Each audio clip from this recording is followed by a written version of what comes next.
Hi, in this video I'm going to show how I modified the extended links on the front of my locomotives to allow better operation.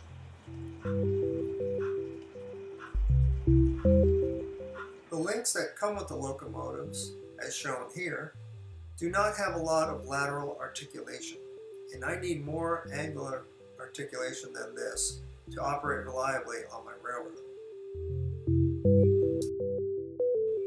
The other problem is that these locos are tender drive, so when they're pulling, they do fine.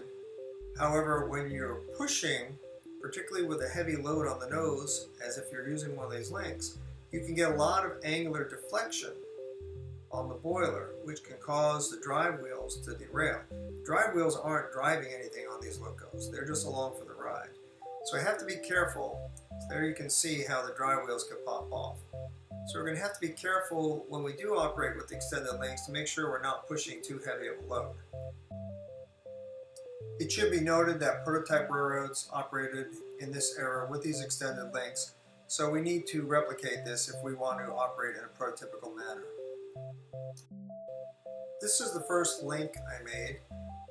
It's a replacement for the link on Fury, which somehow got lost. It's a phosphor bronze rod, a small scratch-built stainless steel pintle that go into the coupler pocket, and a clevis on the left side made from my photo etched brake detail parts.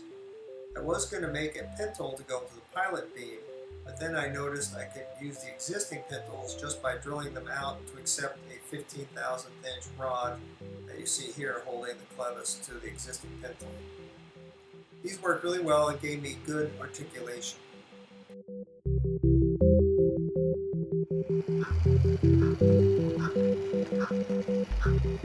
Here we see Fury pulling a cut of cars on straight track.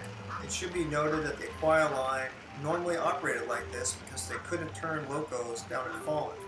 So they would pull the cars down from the tender and then pull them back using the cow catcher.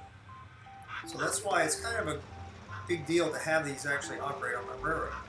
Now you see a reverse direction and I'm pushing. Things are working pretty well. This is a straight piece of track here, so we would expect things to work pretty well. You can see the pin hanging down through the coupler and through the extended link on the conductor's car.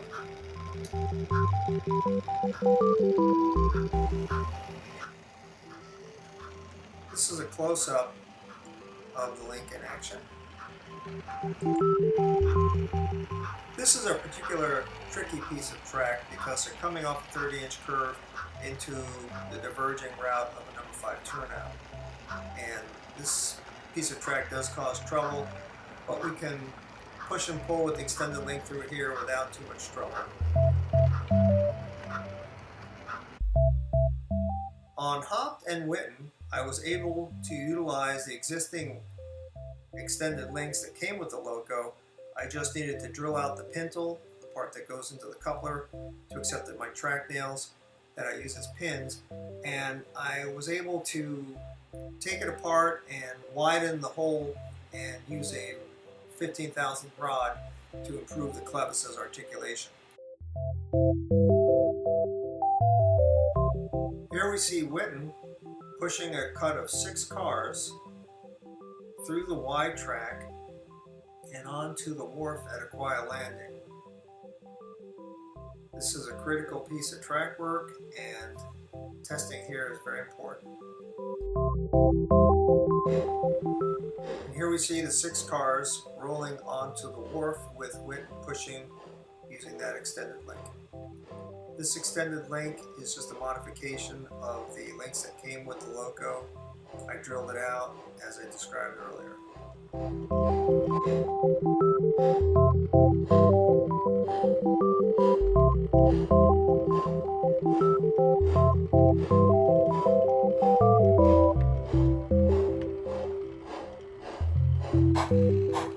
These are some views of the engine hop, pushing and pulling, and I'm very pleased with how these are working.